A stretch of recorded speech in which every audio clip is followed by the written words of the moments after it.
英語聞き流し10分間、名作リスニング、英語テキストと MP3 ダウンロード、その他の物語は、ホームページよりご利用いただけます。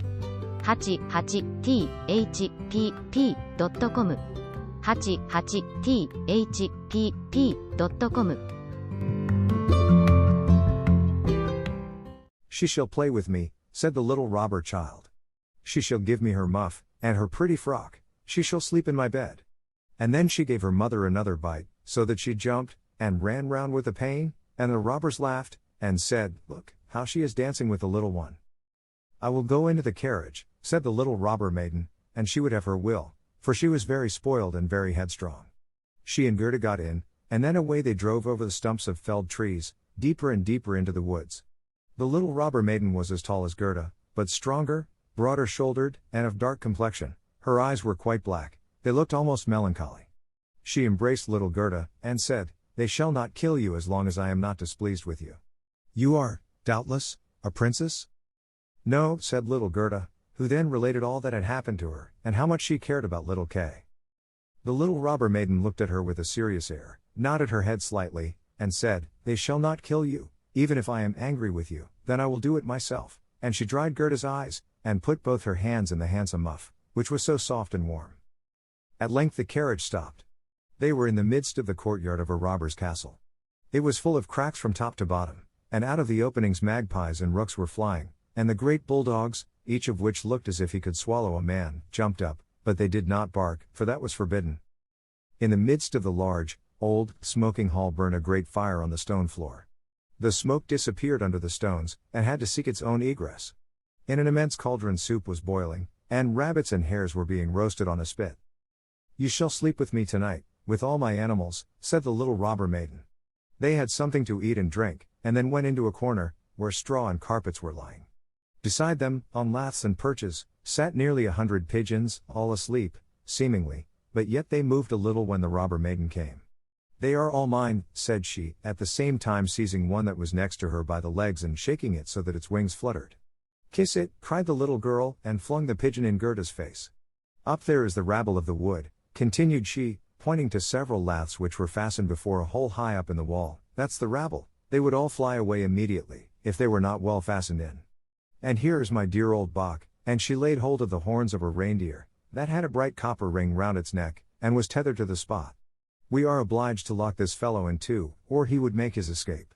Every evening I tickle his neck with my sharp knife, he is so frightened at it. And the little girl drew forth a long knife, from a crack in the wall, and let it glide over the reindeer's neck.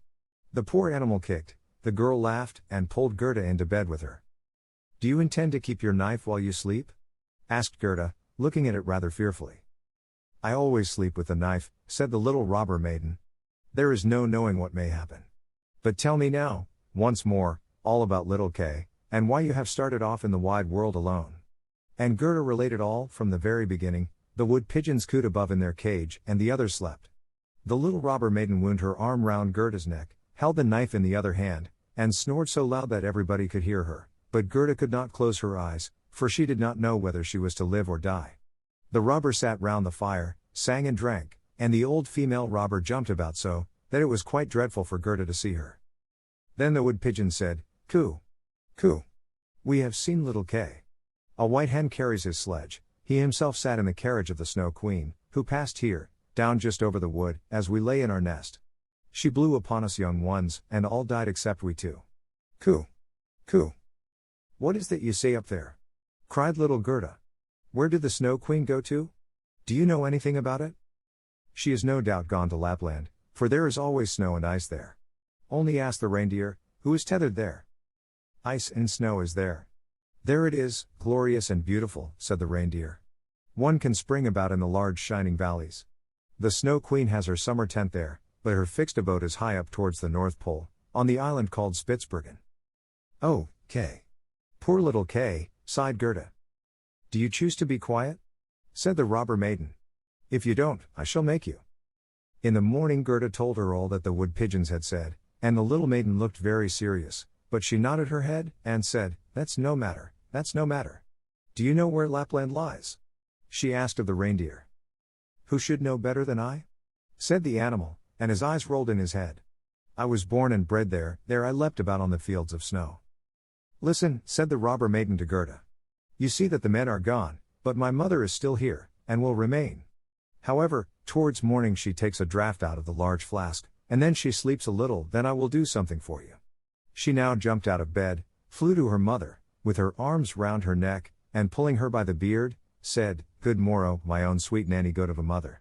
And her mother took hold of her nose, and pinched it till it was red and blue, but this was all done out of pure love.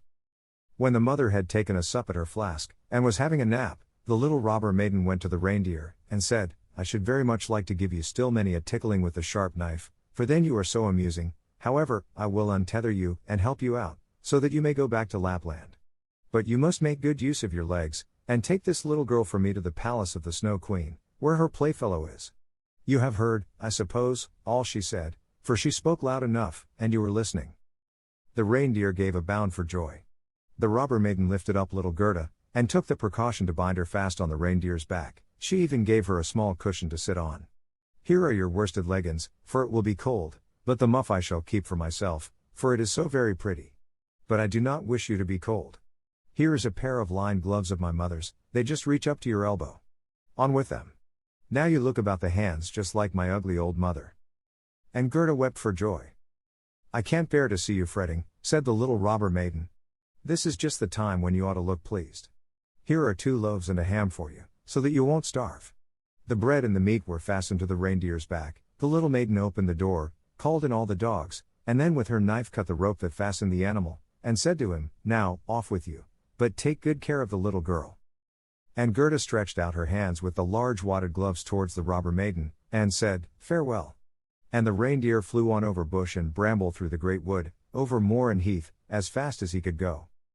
Dizza, dizza, was heard in the sky. It was just as if somebody was sneezing. These are my old northern lights, said the reindeer, look how they gleam. And on he now sped still quicker, day and night on he went, the loaves were consumed, and the ham too, and now they were in Lapland. 6th story. The Lapland Woman and the Finland Woman. Suddenly they stopped before a little house, which looked very miserable.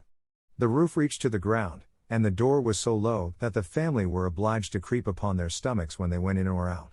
Nobody was at home except an old Lapland woman, who was dressing fish by the light of an oil lamp. And the reindeer told her the whole of Gerda's history, but first of all his own, for that seemed to him of much greater importance. Gerda was so chilled that she could not speak. Poor thing, said the Lapland woman, you have far to run still. You have more than 100 miles to go before you get to Finland. There the Snow Queen has her country house, and burns blue lights every evening. I will give you a few words from me, which I will write on a dried haberdine, for paper I have none. This you can take with you to the Finland woman, and she will be able to give you more information than I can. When Gerda had warmed herself, and had eaten and drunk, the Lapland woman wrote a few words on a dried haberdine, begged Gerda to take care of them, put her on the reindeer, bound her fast, and away sprang the animal. Dizza, dizza, was again heard in the air. The most charming blue lights burned the whole night in the sky, and at last they came to Finland. They knocked at the chimney of the Finland woman, for as to a door, she had none. There was such a heat inside that the Finland woman herself went about almost naked. She was diminutive and dirty.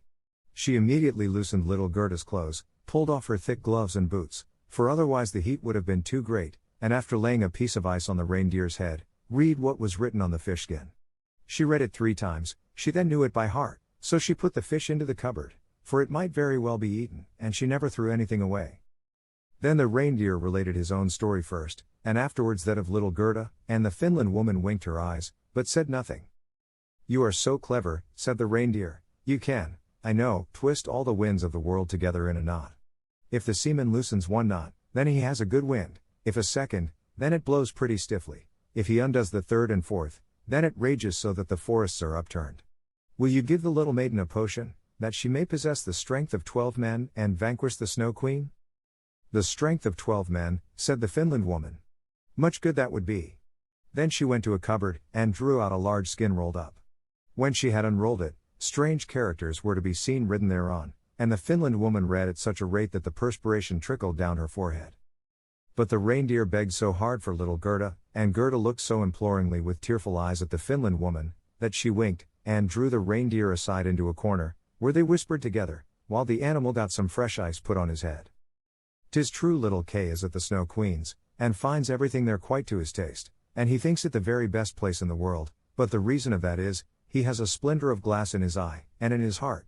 These must be got out first, otherwise he will never go back to mankind, and the Snow Queen will retain her power over him. But can you give little Gerda nothing to take which will endue her with power over the whole? I can give her no more power than what she has already. Don't you see how great it is? Don't you see how man and animals are forced to serve her, how well she gets through the world barefooted? She must not hear of her power from us, that power lies in her heart, because she is a sweet and innocent child. If she cannot get to the Snow Queen by herself, and rid little Kay of the glass, we cannot help her. 2 miles hence the garden of the Snow Queen begins, thither you may carry the little girl. Set her down by the large bush with red berries, standing in the snow, don't stay talking, but hasten back as fast as possible.